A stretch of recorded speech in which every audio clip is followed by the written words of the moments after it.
It's another Human First AI Marketing podcast. I'm your host, Mike Monague with Avenue 9. You can find us at avenue9.com. This week, we're talking custom apps, data science, and marketing with Hunter Jensen, founder and CEO of Barefoot Solutions. You can find them at barefootsolutions.com. You can find Hunter on LinkedIn, or you can just email him, hunter@barefootsolutions.com, and I'll answer your questions. Hunter, really great to have you on the show and dive into this. You know, we always like to start with the human side of things. So your company's named Barefoot Solutions. Are you wearing shoes right now? I am not, in fact, wearing shoes currently. I am very often not wearing shoes. They're like prisons for your feet. So that is actually the original kind of reason why I named it Barefoot. But additionally, I think it kind of speaks to making things really simple. And we work in a very complex and complicated space. And we're always trying to simplify. And I think that Barefoot kind of speaks to that. Yeah, and that's one of the reasons I wanted to have you on here. I mean, one, you're doing really cool work for brands, you know, like NASA and IMAX and all kinds of cool things. You know, people can check out their projects on the website. But I think there is this changing environment in tech right now, and especially software development, that as AI becomes able to code, you start getting this snowball effect of maybe people that shouldn't be coding are people that could code can do it 10 times as faster and can make more stuff, which means it might not be as good. But there is also this approach that you mentioned with Barefoot or Human First, that we could make some really cool things that weren't possible a couple of years ago. What are you seeing in general in the market, and where are you trying to spend your time? Yeah, it's something I spend a lot of time thinking about. As you can imagine, I've been thinking about this for a year and a half.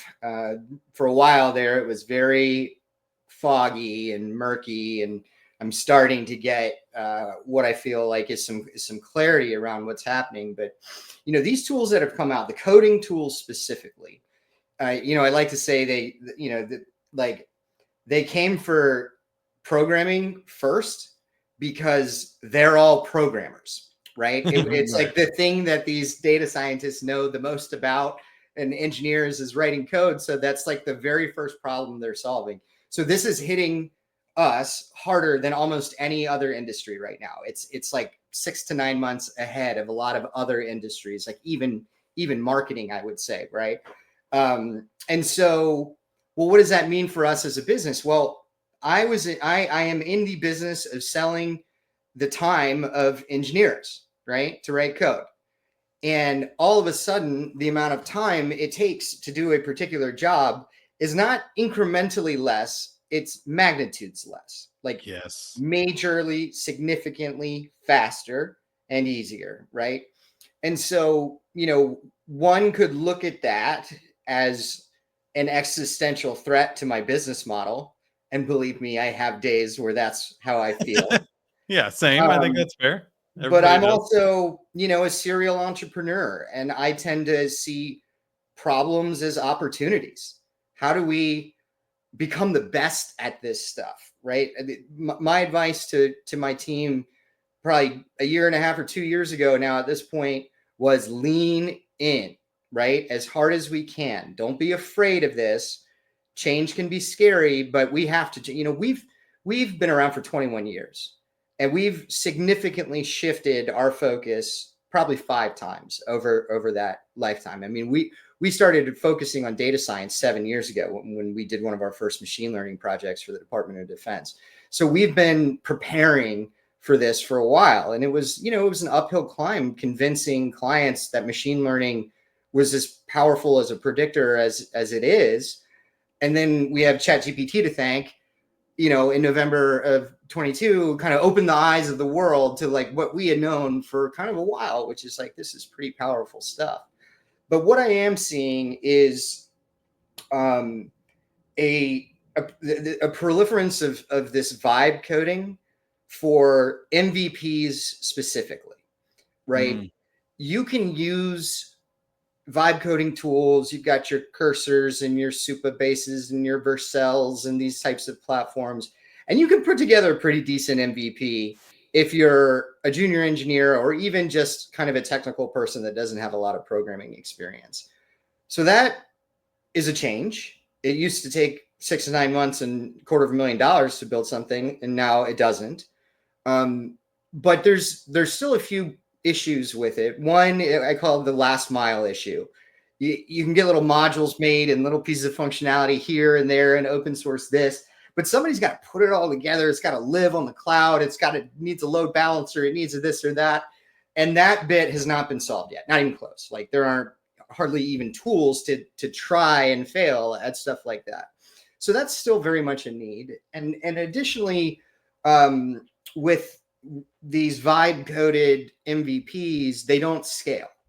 And so when it comes time to need to scale, you need the engineers again, right? And it needs to have all the things that will allow you to bring on 100,000 users and still work well and be fast and not be crazy expensive because you're on all this like middleware vibe code, platforms that all have they all charge you for usage, right?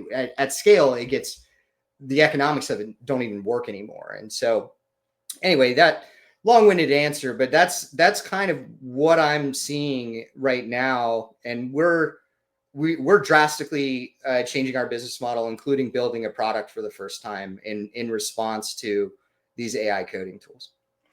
Well, I want to ask you more about that, but yeah, that was a big question, and I appreciate your thoughts on it. There were several things I pulled out of there. Just as a marketer, I'm seeing the same thing. It's like a really great entry level, programmer or entry level content creator, but that last mile stuff of like somebody's still got to copy and paste, schedule this out, turn it into a functional marketing funnel or something rather than just disparate pieces. And they're working on these one shot, moonshot sort of things. Like I type in one sentence, I want you to make a video game where, an animated stick figure does this, and having it all programmed all the way out and launch it. But that's not really where we are today. It's a really small step functional thing, but that doesn't mean that, there aren't massive time savings like you mentioned, which means you can either, if you can do it in a tenth of the time, whether it's marketing or coding, or data analysis, that means you can either do 10 times as much, or you need a tenth of the people. And so I think that's why I decided to start my own company, was like, I'm going to have to do this for multiple companies. I don't see a role in the future where somebody wants to pay me what I was making before to do my work in a tenth of the time.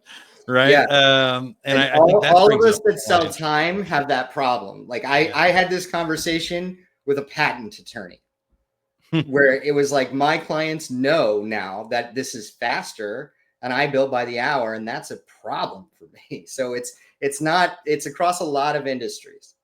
Yeah, when I started Avenue 9, I went straight for the retainer because I knew that problem was going to exist. I'm going to have to sell impact, and I'm going to have to sell insights and my marketing expertise, because I can create 1,000 blogs in an hour. I can't charge you per blog, and I can't charge you per hour, because it would be bad for each one of us in this deal. So to make it work going forward, we have to look at some sort of impact model, which I think is a really interesting conversation. But tell me about the software you're developing for yourself now. How are you productizing it or changing your business model? Yeah.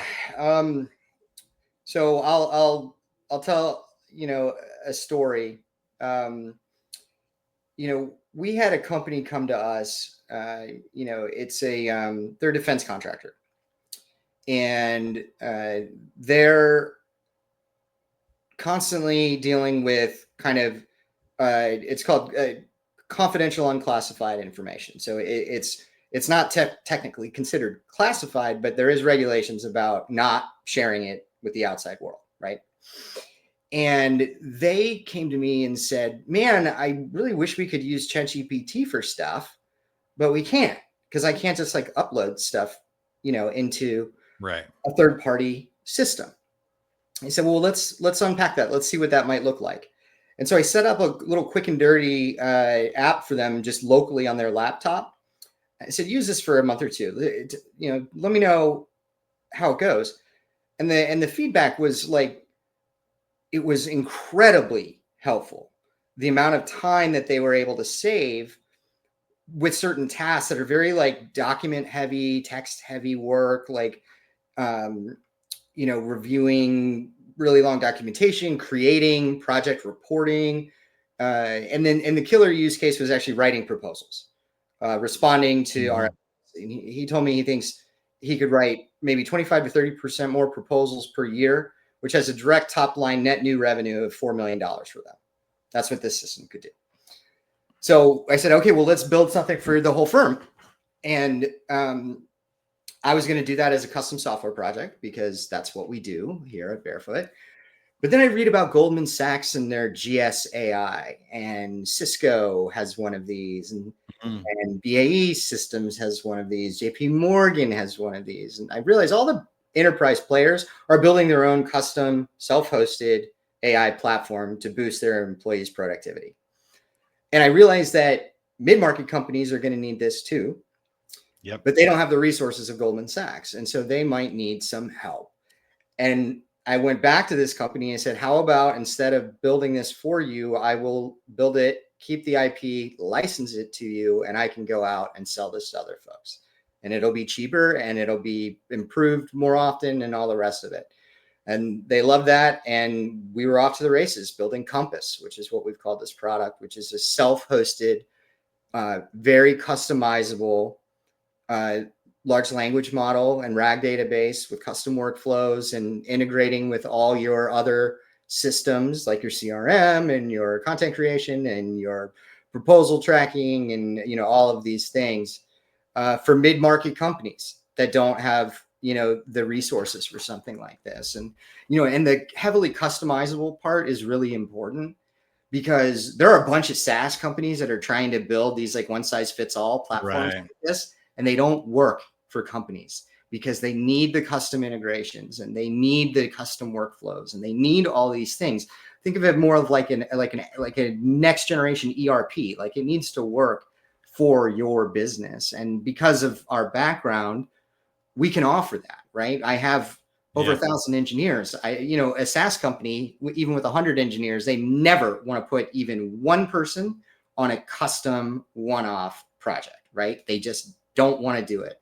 But we can do it all day because of just the sheer size of the resources that I have available to me. And so it's a product plus service model. It's like, I love it. SAP works. It's like what Palantir does. It's like what IBM does for mid-market companies. I love a lot of things about that. One, I think that's kind of what I'm trying to do for marketing services too. I think small businesses, if you're a solo one-off person, you probably can't afford solutions. You're going to have to do the off-the-shelf, just ChatGPT, make it work, save your time. If you happen to be in a regulated industry, you're going to have to find one of those things that are an off-the-shelf tool that they're building for, whatever it is, finance or insurance or banking, other regulated industries, and maybe wait some time for that to shake out. If you're an entrepreneur that's just a plumber or something, like, hey, jump on all of these free tools. They're like $20 a month and go have at it. And then, like you said, the enterprise companies are building their own. They're investing millions or billions of dollars to do things. But this mid-market space, I think, has a chance to do something really cool that the larger companies are going to be too big, too slow, too regulated to adapt to. The smaller ones don't have the resources. If you're in the 10 to $100 million range, you have a chance to beat the crap out of your competitors, really get first mover advantage, really build something that works for you finally. But it's going to take some work. You're going to have to build and piece together several different tools because there's no one-shot magic. Just, I get AI in quotation marks and now my company is fixed. It has to speak to all those things. So I think that's a really cool solution that you have there. And I'm excited to talk to you more about it offline off the podcast too, because I'm definitely seeing that need for people. And I think that's where we are in the market right now. Is there's some really cool stuff out there, but it doesn't quite go all the way. Like we were talking about with the coding. It's not a one shot. Oh, let me just enter this prompt and it's going to fix, and it's going to enter it into my CRM, and it's going to record my calls, and it's going to use that data for other things. And we're just not there yet. No, I think the fundamental problem right now in the way that people think about this is they think in terms of use cases. Like, oh, I'm going to use this tool for this particular task, and I'm going to need 9 of them, and they're all not going to talk to each other. But I don't think that's the right way to think about it. I think you need to think about it as a platform for your company that includes many tools, many models, many connectors, many things, but it all happens kind of in one place so that you can get that, data pipeline all the way through versus having to stitch everything together, which is what people are doing right now, is a lot of stitching. Well, roll that back a little bit and give me the use case, because I also don't think people quite understand what is possible these days as far as like leveraging their data. You mentioned a few things like RFPs and other things, and having like a custom GPT or a contextual database for your company. But when you're talking about the data solutions that you do, and maybe there's complicated, e-commerce data or other customer data and stuff that you can use, how does that change the game when you do get these things tied together? Yeah. I mean, thankfully it's complicated, and so they need us to help with it, with these kinds of things. But just to give you a couple other use cases, a patent attorney, one of the things that he does in his day, if he's writing a patent application, he needs to make sure that the definition of terms is the same across all of the applications for a particular client. The USPTO will reject you if you try to define something differently in a different patent. And so the old way was reading through the old patents and pulling out multiple definitions and making sure the one that you want to use today matches, right? The new way is a prompt that says, review all the patents, previous patents for this particular client, and give me the definition, the common definition of a GPU. And that works. And the output, he's very happy with. How many hours did that just save? Right? Yeah. It's tremendous. The value creation with this is wild. Like, we did the math. They think he can save about 6 to 8 hours a week. So let's call it 6. Okay. Bill rate, probably around $500 an hour. 750 attorneys at this particular firm. Dang. The value creation there is over $100 million for a system like that. It's like so staggering that I thought I did the math wrong for what, like, yeah, right. It's like, it's almost too big. Like, you want to like temper expectations a little bit. But yeah, I mean, I'm seeing all sorts of interesting use cases. The proposal writing, I have a pharmaceutical company that does clinical trial study protocol design. It's like an 80-page document.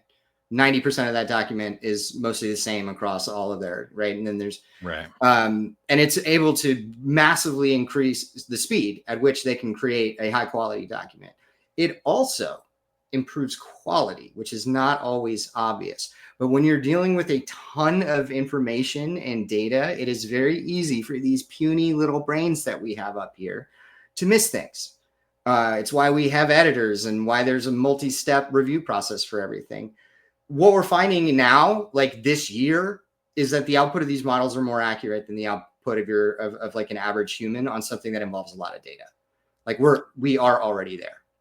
Yeah, that's what I was going to ask you is, we hear a lot about hallucinations and inaccurate data or things like that. I do find it getting better, but I also still see, if it doesn't have an answer, a tendency to make one up that sounds good. Have you been able to find ways to put limits or corrections on that? Yeah, we've been able to shave that down. The foundational models are getting better at it, in just without us having to do anything. And then there are some techniques that you can do with your prompting and with your kind of setup to shave that down. But something, that we always stress, and this is perfect for this podcast, which is, in the data science world, we call it a human in the loop. Mm-hmm. Every output needs to be read and verified by a person. That's where we are today. It cannot be trusted. The thing that it's great at is generating that first draft. And the amount of editing required of the first draft is getting smaller and smaller with every new model release. But it has not disappeared. And if what you're working on is important, a human needs to be in the loop and review it. Well, and that's good for your programmers, but it's also good for your clients, right? The lawyers is that we still need the lawyer, and we need to pay him $500 an hour to review the final draft, but we don't need them to spend 8 hours reviewing all of the other previous drafts and getting themselves caught up to speed on everything. And but again, just massive amounts of data. There's so many times where it happens in companies, or we've never even used that data before because we haven't had a human way to process it. That there's a tremendous amount of opportunities, even if we don't get to that one shot, like AI wrote it all for me. I can fire all my lawyers now because AI writes the perfect contract for us. It's a good thing that we're not at that state. And I hope that we stay there for quite a long time. But what's your prediction? I see this event horizon that's maybe 5 to 7 years out where we get to true AGI or something, and it really is smarter and making less mistakes than all of our humans. And then I can't predict what happens, but in your estimation, what happens in the next 5-10 years in AI? Yeah, we could talk for another hour on that topic. I see a few things. The one that I am the most excited about, which is not my area at all, is medicine and healthcare. I think we are going to see just something unimaginable as we find cures for darn near everything. As life expectancy goes up, the most dramatically it's ever gone up in the history of humankind, the fastest that it's gone up. And so I'm just, no more cancer, literally, no more. Yeah. And that is such a dream. All of us have been touched by these things. And to me, that's one of the things I'm really excited about. This might not be 5 to 7. This might be 10 to 15, but I'll paint a picture. Yeah, that's fine. Here. Imagine a world in which we have nuclear fusion, quantum computing, and AGI. I think I'm going to see that in my lifetime.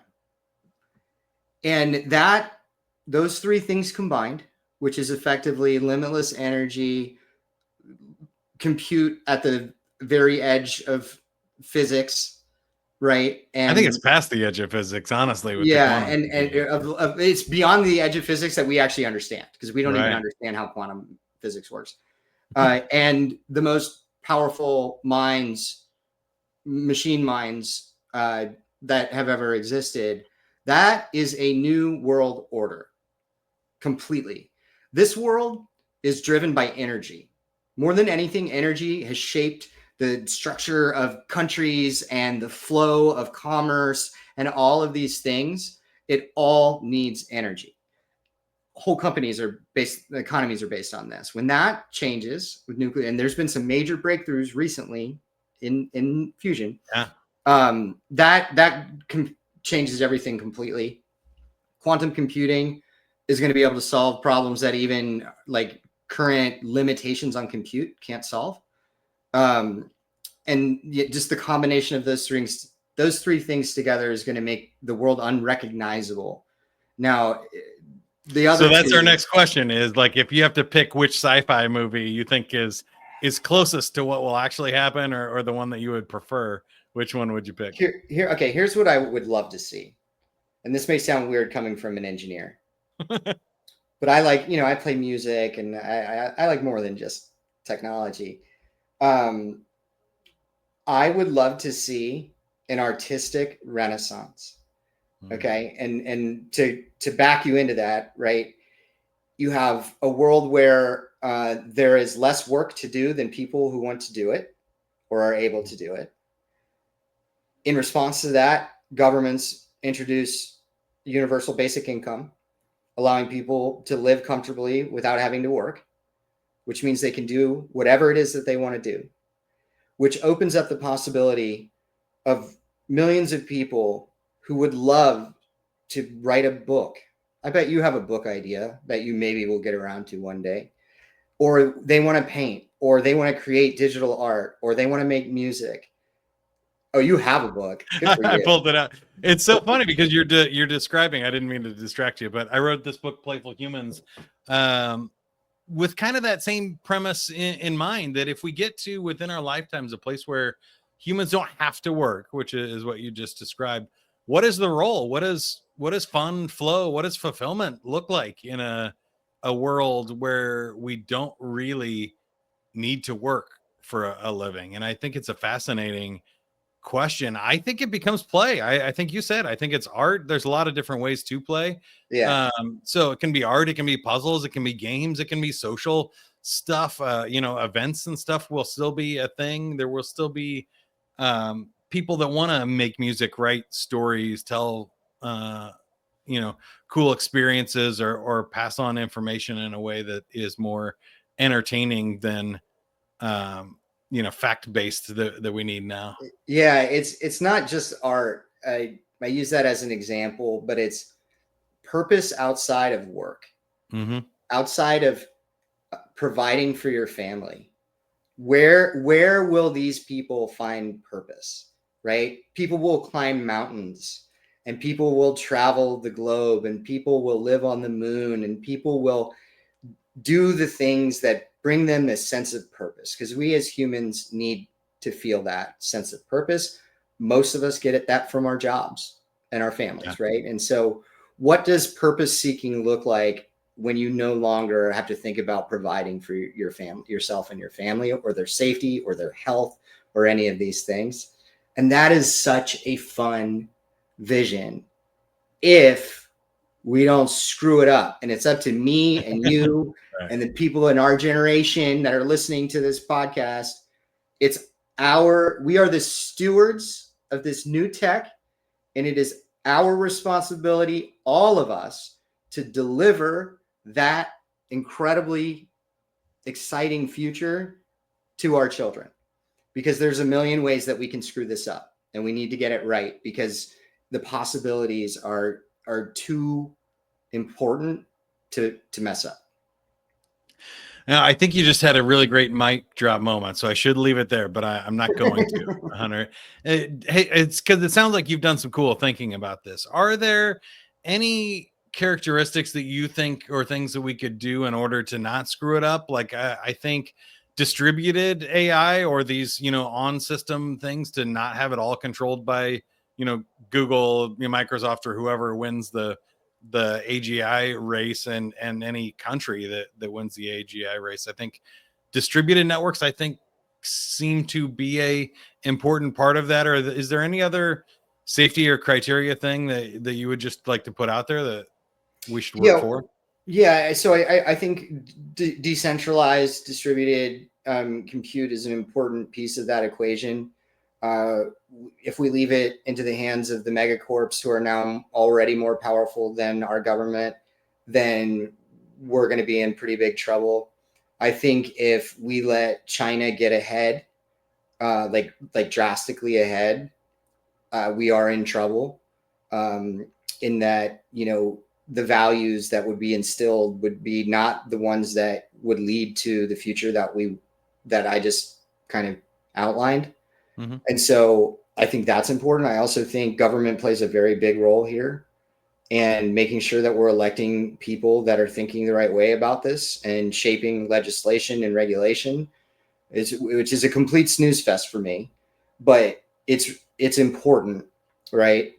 And I also think, like, if there's not like a US based Manhattan project for AI right now that's already been doing this for a year, then we very well might lose that race. Now, I do think that there is a Manhattan project happening somewhere right now, but and we shouldn't know about it, but I do hope that is happening, because we certainly know that other countries are doing something similar. I think so too. I agree with everything you just said there, and I appreciate your thoughts on that and the time today. So again, we've been talking with Hunter Jensen, CEO of Barefoot Solutions. You can find him barefootsolutions.com.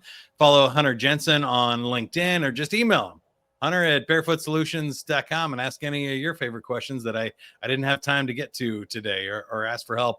Hunter, how can we help you, or you help us?